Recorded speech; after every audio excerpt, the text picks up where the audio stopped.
What's going on, ladies and gentlemen? You are tuned in to another episode of The Dash. We are in the series called Mirror Talk, and I am super excited to have with me right now one of the greats. Ladies and gentlemen, he's a living legend. And don't just say legend in the making.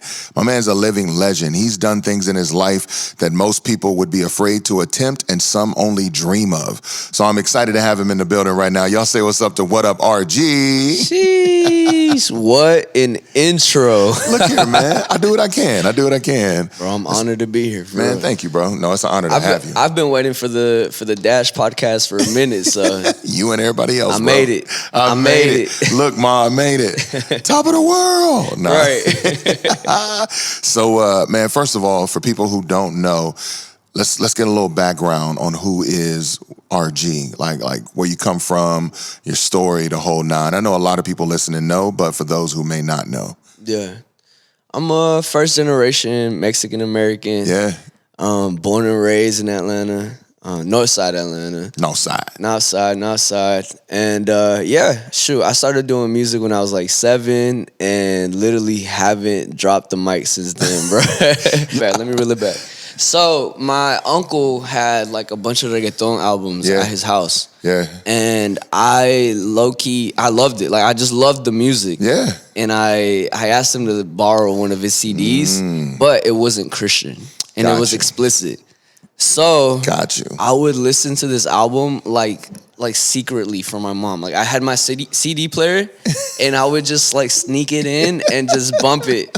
And then one day my mom caught me. Like she literally, I think I got home from school or something and I left the CD in the CD player. Bro, come on. Rookie mistake. Right. Come on, man. Hey, your mama she look like she don't play, bro. No, she's nice, she's sweet, but she don't play. She don't play. But no, the crazy thing is she found the CD and she didn't yell at me or anything. She was just like, "You like this music? Like this is what you like?" I was like, "Yeah, I love it. I love the beat. I just love the music." Yeah. And she was like, "Okay." And the next church service, they sell CDs, Bibles, and everything at church. They literally, the next service, like the next day, my dad buys me a Christian reggaeton album. For real? By Funky. Oh. Bro, and that was the only thing I played for the next like year and a half, bro. I was just listening to Christian reggaeton and I loved it. Like I would rap all the songs in the car. I made my parents reggaeton fans. Like, bro, I was rapping every single lyric. And yeah, it came down to, they had like a talent show, like a kids talent show at church. Yeah. And my mom was like, "Why don't you just rap the songs you sing every day in the car? Why don't you just do it at the talent show in church?" And I did it. I stepped up. I was nervous as heck. I was so nervous. My dad was like, "You only got to do like 5 minutes. The song is 5 minutes long. That's all you got. After you do it, you don't ever have to get on stage again. Yeah. Like just do it, deliver, and call it a day." And bro, I literally haven't stopped. Did you ever have that moment where you was like, "Man, this not such and such, so this lame"? Like, did you ever feel that? I didn't until I got older, like high school, when I got put on to like real music. I don't want to say real music, but I got put on to like, man. Yo, this man LAcraig is crazy. Well, so we on the road for the Unashamed tour right now, and me and RG are just in there having a conversation, and then LAcraig just pops up in a window. He can't even you can't hear him at all. He just did some random face in the window, just messing us up for no reason. Zach, don't edit this out, man. Keep this content. This is great. We need it. Yo. All right. So anyway, they was cool. They was like, "Yo, we just need you to have different content in your music." I got older and I got put onto like mainstream music, and it was honestly, bro, for a minute I just started. All I was listening to was like Outkast and Ye and like all catching up on music that I missed out on. Right. But no, I think from what my parents did for me, I think they were just shielding me, and they wanted me to grow up knowing like the word. Like it was literally Christian rap, bro. Like. Bro. that was their way of communicating like the faith to me, I feel like this is gonna be a full circle moment then, because like Funky coming on the tour, right? Like he coming out for a in show? Orlando. Yo, bro, you got to be hyped, bro. They told me about it and I almost like teared up because literally it's gonna be Funky and Cray on stage right after my set, and it's like, bro, that's literally full circle. These are like my goats. Yeah, bro, them the two for you. Yeah, and my goats. Crazy. How you do music, bro. And I think that's what drives a lot of my music now. Yeah. Like, I don't want kids to be like, oh, I got to go listen to this. Like, nah, like Christian music is actually dope, bro. It's like, actually dope. And it's so much talent. Like, bro, like. For me, your mom and dad gave you an opportunity to do just that, and you gravitated towards it and took hold of it. Yeah. That's dope, bro. Real quick, I just got to know, who the heck is this on your shirt? What is happening? Yo, I have no idea. My man got a white tee on with a picture of like a Gerber baby, but like she looked Mexican a little bit. No, she looked mixed. No, she looked mixed. She's somebody mixed, baby. That shirt is a Mexican baby. Very interesting. It's mixed, baby. It's a mixed baby. You have no idea, bro. It was gifted to me, so. Talk to people about the show last night and what it meant to go from being a kid whose mom caught him with music that she might have been questioning to now having her in the audience watching you perform, bro, in front of 1,500, 2,000 people, bro. Let me know how that felt, because I know, but I'm saying let people know how that felt, bro. Bro, I'm still processing, bro. Are you really? I'm still, yes, bro, because, I mean, bro, I was on stage for the power set when we're all up there, and first of all, every night has already been that. Like, I'm up there and I'm like, bro, that's really Trip Lee, Tedashii, Andy, Cray. Like, I grew up, like, these are my heroes, you know? And then just being up there yesterday and seeing my mom in the crowd with her phone up, just a big old smile, just recording. Like, bro, it's emotional, bro. It's I'm still processing because, like, I can't even imagine what's going on in her mind. Yeah. Like, all the sacrifices. Like, she paid for my first album, like, selling tamales and, like... First of all, her tamales are amazing. I ordered some for Christmas. I had to put my family on. No, yeah. But, bro, I can vouch for her tamales. Bro, she's selling these to raise money for your first album, bro. First album. They put the car on a title loan. Listen, I'm gonna tell you now. Shout out to moms and dads out there. Shout out to kids who got parents who see what they doing and believe in them enough. Even if they're a little unsure, they still fight to believe in them enough to show love and support as they try to figure it out. Nobody has a manual on this life, bro, except the scriptures. And even in that, you still got to take a leap of faith at some point. So shout out to the parents who stand with you during that leap of faith.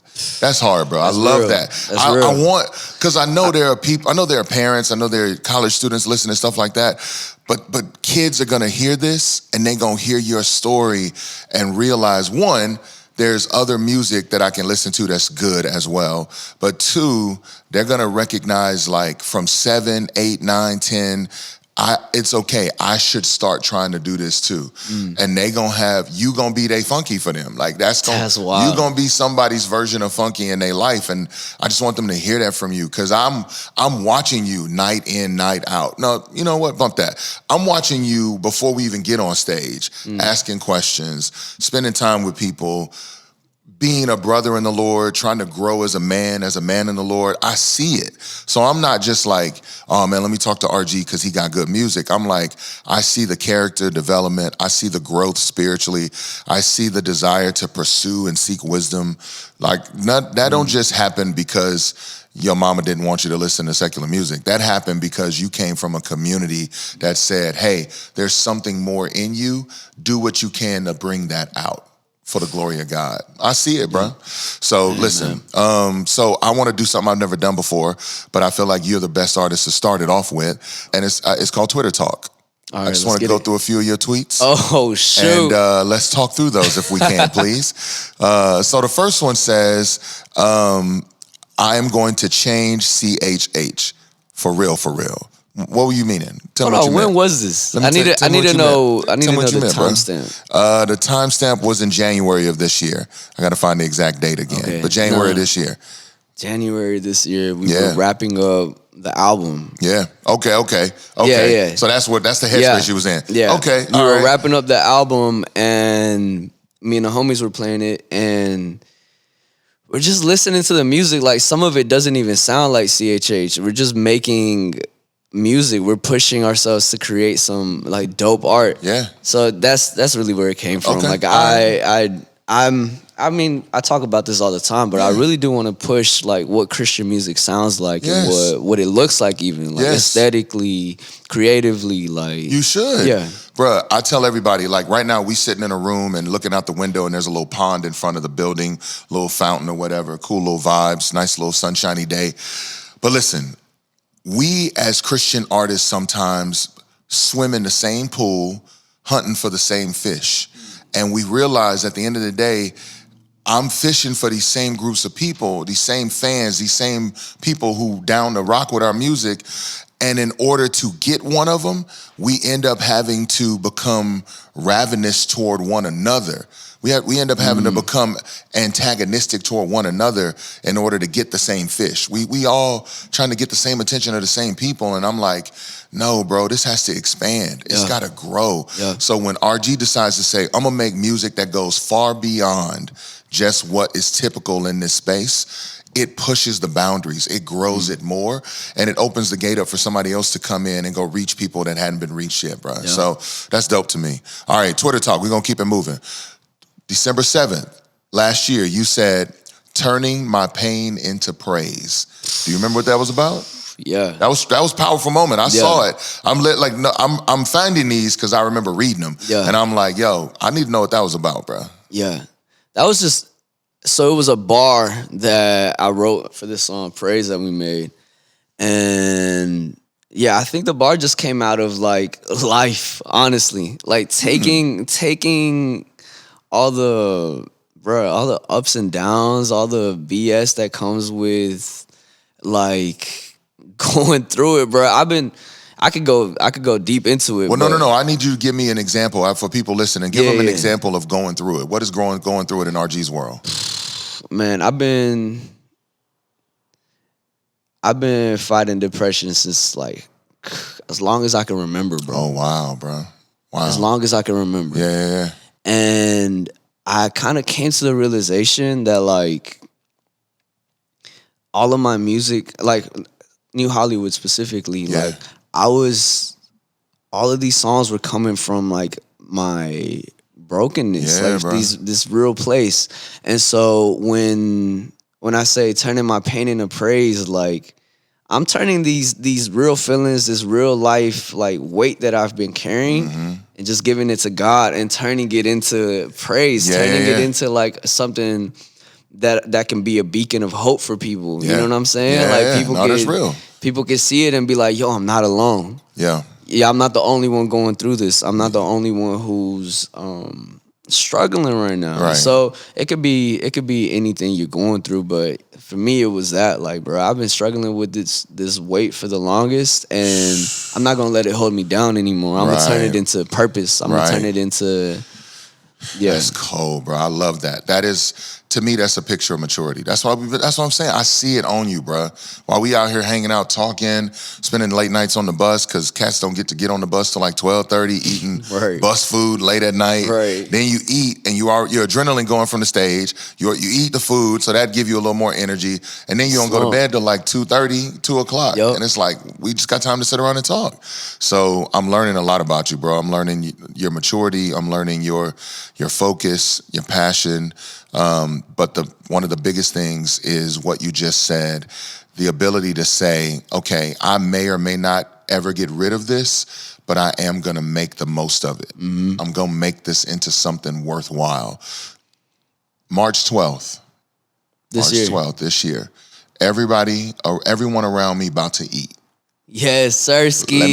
Let me know, bruh. Hey, man, we got big plans. Listen, big plans, I'm going to tell y'all right now, bruh. RG ain't got no problem letting you know about what God is about to do in his life. Like, other cats be like, oh, man, we going to see what happened. RG is like, no, I'm telling you what's finna happen. It will. It will. I love because I this. believe there's power in the tongue, In the bro. spoken word. Yes, Come on, bro. whatever we say, bro, it's gonna come to be. Yeah. And bro, everybody. Let them know, bro. Come on, Gwinnett. Come on. Everyone around me is about to eat, man. And at least that's what I want. Like, I really fight for, like, my friends, bro. Like, anybody who's around me. If there's a play I could pass to somebody, like, bro, it's you. I don't even need to eat from it. Like, that's you. Like, that's hard, bro. All right, so I need you. You already been saying some inspirational stuff. Like, I'm just trying to give people a glimpse of what I'm already experiencing on the road with you.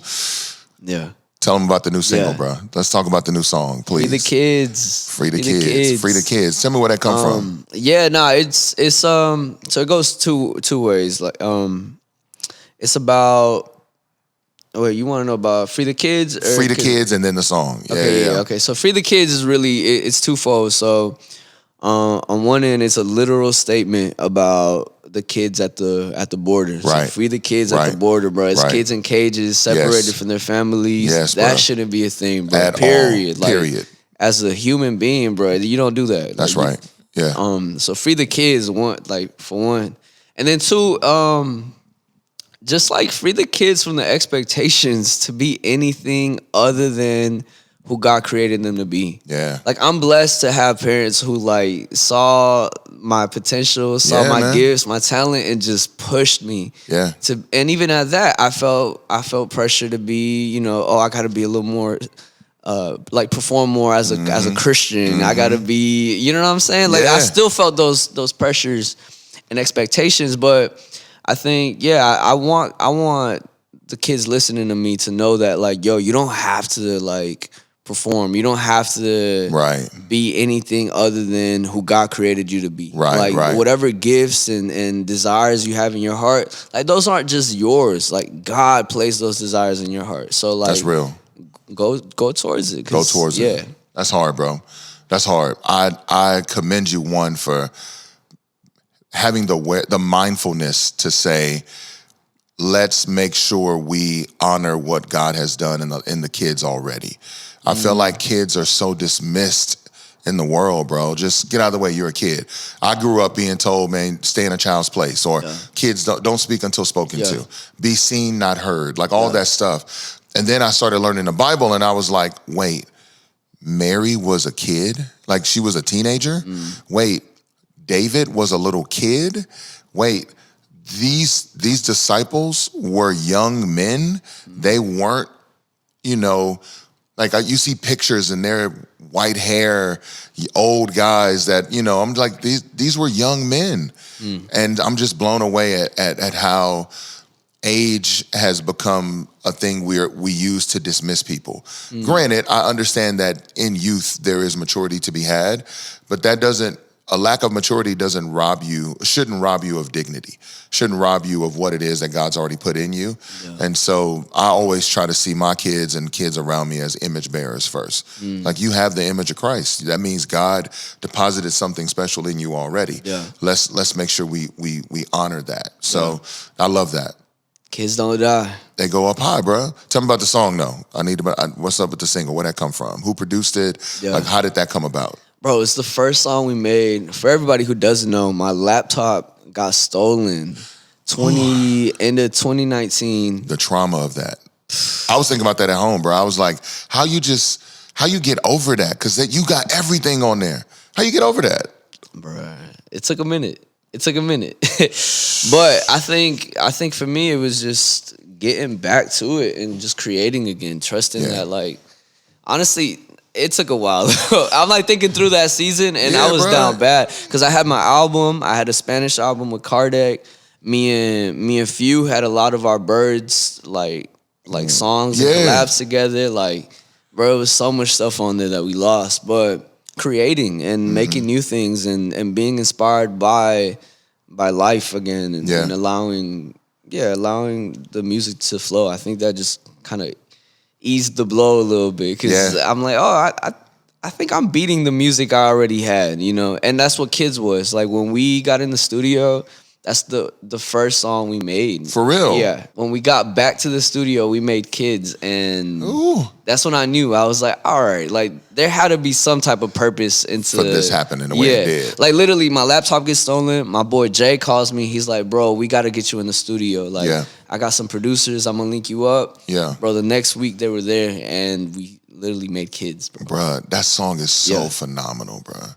Like it everything about it, the textures, the tone, the tempo, like all of it, bro. It's so, I like alliteration, so I tried to find all the words with T's. I'm a little nerd. I'm a little OCD that way.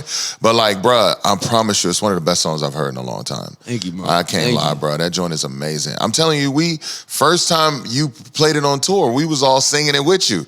We was like walking, I was singing it during rehearsals. I was like, yo, this joint crazy, bro. Thank you, bro. Man, thank you for being here, bro. I don't want to keep you any longer. I know we got to get ready for the show, but real quick, I know people already know, but just so that it lives here, tell people where they can find you, bro. Yeah, WHATUPRG everywhere. Facebook, MySpace, Twitter, anywhere you can, anywhere LinkedIn, you can search. LinkedIn. Anywhere, bro. Thank you for being here for real, bro. I love you, man. So listen, man, this is Tedashii. Man, this is The Dash. Make sure you keep listening. We got so much more in store and on the way. Check out the previous episodes as well. So much good content there. But this is just series 1, man. Mirror Talk series 1. We're going to get into more of it. Trust me. So let's keep it moving. So, ladies and gentlemen, I actually, in this same episode, had an opportunity to have a conversation with RG after we finished the podcast. And it was so good that I ended up keeping it as a part of this show. So listen, stay tuned, and check it out. No, he does. He does. LAcraig is a person. It's kind of scary to see him. No, it's scary. In a good way. But in a good way. It's like, yo, like, God definitely set him apart for this specific mission. All day, bro. Yeah. So I told myself, I was like, okay, LAcraig is an anomaly. He is not a formula to follow. Yeah. He's a person who, for LAcraig, was able to do what he did. Yeah. And he was able to take what he loves and perform the way he does, saying what he says in a mainstream space. LAcraig is not a formula, so not everyone is going to be able to copy that. So how am I going to make my voice reach as many people as I can without trying to copy the LAcraig formula? Right. Well, I think first and foremost, I need to pick my audience. Who am I going to talk to? Yeah. But secondly, in the space that I exist in, how am I going to expand it in a way that more people will pay attention to then talk to more people? Yeah. It's not enough anymore. Like when we was younger, bro, we was just like taking pride in the fact that I'm not going to compromise my words, my speech, my lyrics. And that's all fine and good. Yeah. But when you go to your shows and you see the same 50 people, it's like, okay, now you're not really reaching nobody anymore. Yeah. You're just boasting now among the same people, and they're celebrating your boast. How can I go beyond the people who gonna celebrate what I'm boasting in to reach the people who aren't hearing it yet?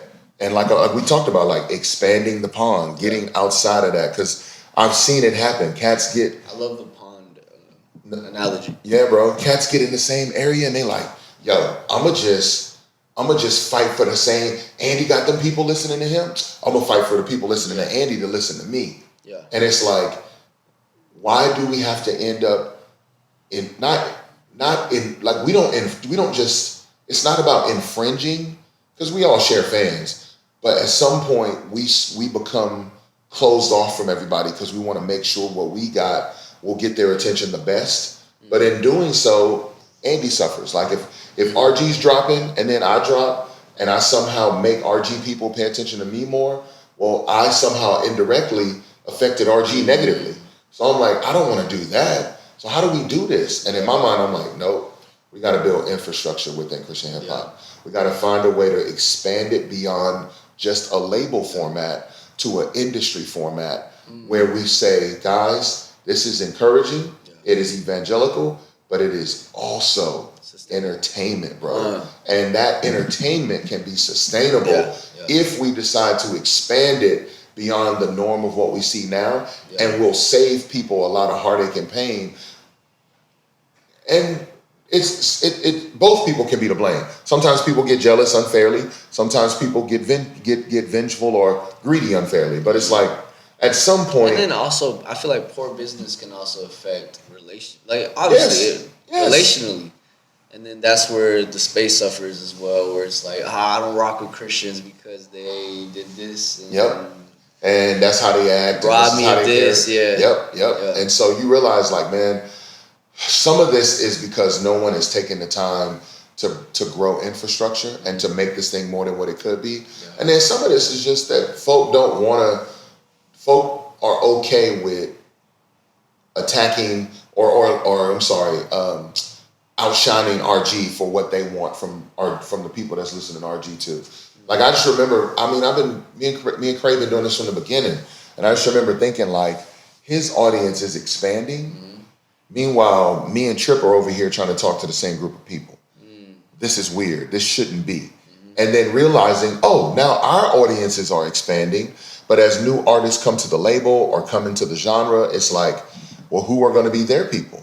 Well, clearly, whoever was a LAcraig fan, Tedashii fan, Tripoli fan, Andy fan, Shoba Rock fan, whoever from the start of this, like clearly those people, some of them will gravitate toward RG or whoever else. But at some point, how does this genre, this ecosystem expand in such a way that RG has room to go other places and find other things? And to me, it's just a lack of infrastructure. And then, and I can get on my soapbox about that all day because I'm like, we decided to use infrastructure from other genres, and you just come in like a stepchild. Like, oh man, we already got our thing. CCM, and and you like, it's cool. I mean, I know I'm a part of this to an extent, but I'm never gonna get the radio play that they get. Right. I'm never gonna get the attention for billing that they get. I'm not gonna be invited in certain spaces that they get invited into. Some of that is musical, some of that is cultural. A lot of it is just no one has been able to build infrastructure within our own world. And so I'm like, no, RG, keep pushing, bro. Keep expanding. Talk about the stuff that no one else is talking about, because one, that's your real life. But two, because like, man, ain't nobody expanding. So expand this mug. Yeah. And so when people show up, they showed up because of RG. Now, if what I do somehow outshines RG for this one group, it don't matter because this other group, RG's over there with them already. Yeah. And that's not to say just cannibalizing. Yeah, we're not cannibalizing one another for the same group of fans. Yeah. That's not to say now what could happen is we all live with a level of understanding and generosity, and I go, man, RG, you finna drop, me too. How can we collab to make sure we both are not harming each other in this moment? But that's not the norm across the board when it comes to music in general, even in Christian hip hop. So you got to say, okay, how can I do this to where if RG, Tedashii, Aaron Cole, Stephen Malcolm, all are dropping on the same day, how do I make sure they all do well to get their message out and their music gets heard, and it doesn't feel like we got to cannibalize each other and the man on the top of the mountain is the one that gets everything. Yeah. It's like, what? Well, who wins for real after that? That's not a win for the person who's on top of the mountain. Yeah. And if it is, it's a very shallow, short-lived win that only hurts what's to come later. Yeah. So I'm like, nah, man, it's gonna be some kid out there right now, 7 years old like you were, ready to make music, and they waiting for somebody. Way doper. Way doper too. But they waiting for somebody to fall off so they can get a chance. And I'm like, that's not how it should be. That's not how music is in any genre except this one. No, you shouldn't have to wait on somebody to fall off or wait on somebody to give you a chance in such a way. And I'm like, it's not in this day and age, bro. Yeah. Get it popping, build your thing. It definitely does feel like this. Yes. So, but I will say the whole, indie tribe movement. I was just about to say, I feel like what Tribe is doing. Yep. Even what Derek and Doc were doing. Yeah, Derek Amplify, and Doc. Yes. I feel like there's even Aaron with Build Your Own Dreams. Yeah, bro. I feel like there's a chance for people to do that in some regard, and it grows. I'm forgetting, but I feel like there's like movements towards that. Yeah. I just don't think everybody's in agreement. They not, and like that's gonna take time, and it's gonna take time. Yeah.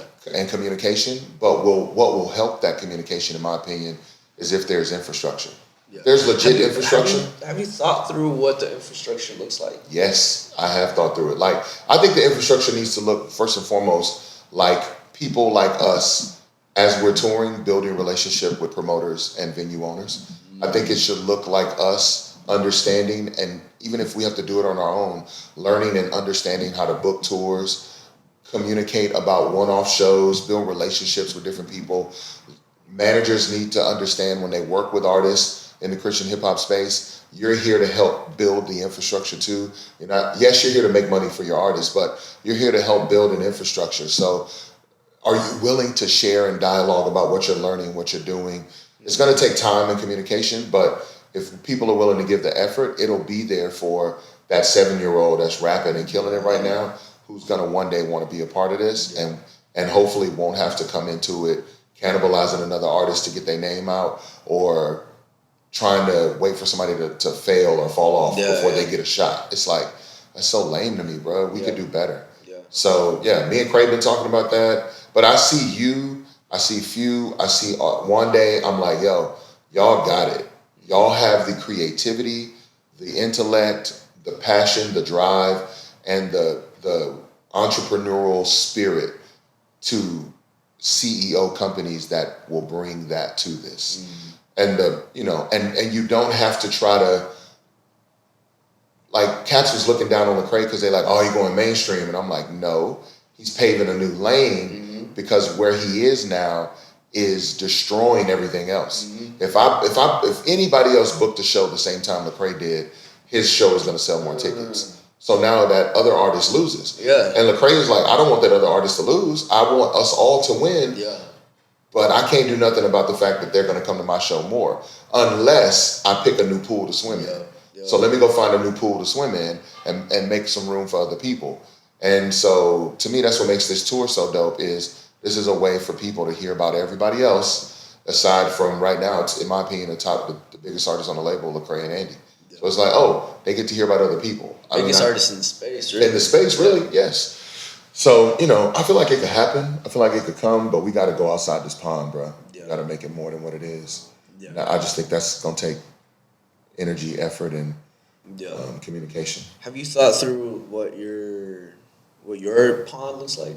Yes. My pond is definitely wanting to be multicultural and not just reach white Christians, black Christians, and being a part of the pond we're in now is predominantly white Christians. So it's like, how do I get outside of that to talk to more islanders, to talk to more people from different ethnicities that aren't necessarily identifying as American first. I'm already having conversations with people about doing more stuff overseas because that is also another place. I mean, Andy said it one day in the Q&A, like, London would go crazy for us. All that, but we don't ever go. Yeah. And I'm like, no, we have to build infrastructure to know how to get to these places. Yeah. That's one thing I've thought through too. Bro, I've been thinking about it the last year and a half. Like all that, London, just that whole side of the world, Europe in general. I'm like, okay, how do I get back to New Zealand? How do I go to Samoa? How do I get to Australia, Japan? I'm not gonna lie, South America, like Latin. Yeah, bro. How do I get to Brazil? We have such a huge following in Brazil. I'm like, how do I get there? Yeah. And then on top of that, I'm like, how do I get to? How do I get over to Europe and Spain and all these different parts of the world that exist who have believers, and all of them listen to hip hop. All of them listen to Spanish music. They listen to what's popular and they appreciate musicality as well. How can we build infrastructure that will open the doors to those spaces? So that's how I see my pond growing is being outside of just the typical white American Christian to more black spaces and more Polynesian islander spaces, Caribbean island. And then going overseas, I'm like, okay, I gotta go to London. I gotta go to Spain. I gotta go to France. I gotta go all these different places and build that and be true to my own passions and burdens. But that is part of my passion and burden. Yeah. The other thing is, I don't necessarily see myself becoming a label exec. I do, however, see myself, however, leaning into wanting to be more of a musical ambassador for this space. Like, if I can go frequent the spaces that mainstream hip hop is in, country music, which I like country. I'm like, let me go to the places I like. I like jazz, I like country, I like gospel, I like CCM, I like worship, I like hip hop. I want to go to those arenas and bring awareness and then build bridges. Not so cats can go mainstream, but so people can see, hey. So they can come to, yes, to us. and because majority of them folks grew up in church or know the Lord, or they're closeted about their faith because they don't sell records. And it's like, hey, actually, here's a place you can come to and do that and do it well while still being who you are. I'm not trying to rob you of what you're doing. And I know some people may beef with that, but that's where I see myself too. Along with just building my own company that could add to the infrastructure overall. So I don't know what that fully looks like yet, but those are the things. I want to build bridges and relationships. I want to open the door overseas and into certain other cultures. And I see myself being an ambassador of some sorts for the space. So yeah, bro, we'll see. We'll see. It can happen, bro. I see all of it. I see all of it low key. Like, I don't see it. I don't think it's far fetched at all. Like it's all very attainable. It's just a matter of like planning and execution. Yeah, no, that's real. Yeah. I'm just like, what would TBN become if it wasn't, or even Daystar? What would those channels become if they weren't just pigeonholed to one group of people? Bro, that's crazy you say that, because me and Cassie actually have thought about like starting not like a TV channel or something, but like a series where it's like consistent content from like Christian creatives and Christian. Yeah, I'm having conversations with people about that right now, bro. Really? Yes. I'm like, I'm done swimming in this pond, bro, and like waiting for someone to call me. I'm like, nah, bro, we're literally thinking like even cartoons. Yes. Like, I'm literally having conversations with people about this now. What the heck? I just talked to 2 different people at SCAD. I've been talking with cats. I'm like, no, it's time for something more. Yeah. It's time for something more, bro. Yeah. So yeah, I'm that's where I am. Bro. 1,000. That's exciting, bro. Not gonna lie. I'm excited about it. It's dope because it like, everybody talks about like the space having a ceiling and like there's only so much you can do. It's only, you can only go that so far as LAcraig went or whatever. And it's like, bro, like he's not the blueprint. Like, he's not the blueprint. Like, as much as he did and as much as he paved the way for us, like I feel like there's so much more that we could tap into. Facts. And I feel like to view him as the blueprint is a disservice to both him and you. Because now you set him up to fail you in ways that are unfair to him. Yeah. But on top of that, to view him as a blueprint for yourself, you disregard all of what God has put into you. Yeah. And you ignore all that God has done to make his path for LAcraig be what it is. It's like, yo, we can't try to be cookie cutter with this because it doesn't work. There was only one cross movement. It's not another one. We're not finna make a new cross movement and go out here and make that work. That was a moment of timing, connections. Do you think y'all followed the cross movement? I feel like at first we wanted to. Yeah. I mean, even the label was meeting with cross movement execs and trying to figure out like what's happening. But no, at some point you had to go, no, I have to lean into who God's called me to be. Just wholeheartedly. I got to do that. Yeah, what era was that for you? 2008, 9, somewhere in there. Cross movement was that was from LAcraig's Real Talk album to probably Rebel. Right around That's Rebel. When I started leaning into y'all. Right around Rebel, we started leaning into us. Man, that's crazy. That's when y'all turned up too. Yep. It's like, okay, guys. It was Rebel, Identity Crisis, 2020. Yep. That's what Turn My Life Up. Mm-hmm. That's what it was. Turn My Life Up with show. Yeah. And we had to be like, you know what? Like they doing them. Yeah. We got to figure out what we got to do. And I leaned heavily into, I'm a Southern dude. Let me stop trying to be East Coast. Kingdom People is an album. It's our first album. Definitely Southern influenced, but I definitely was trying to write to where East Coast dudes would be impressed.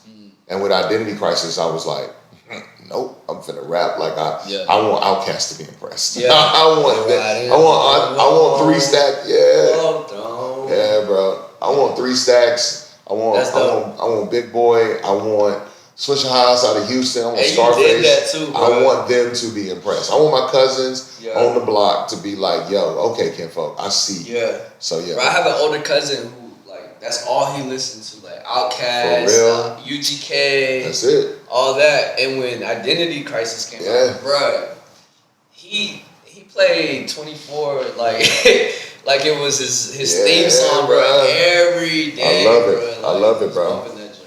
I love it. That's what I'm wanting, bro. Huh? That's what I'm wanting, man. Yeah. Say something I can feel. Show something that is real.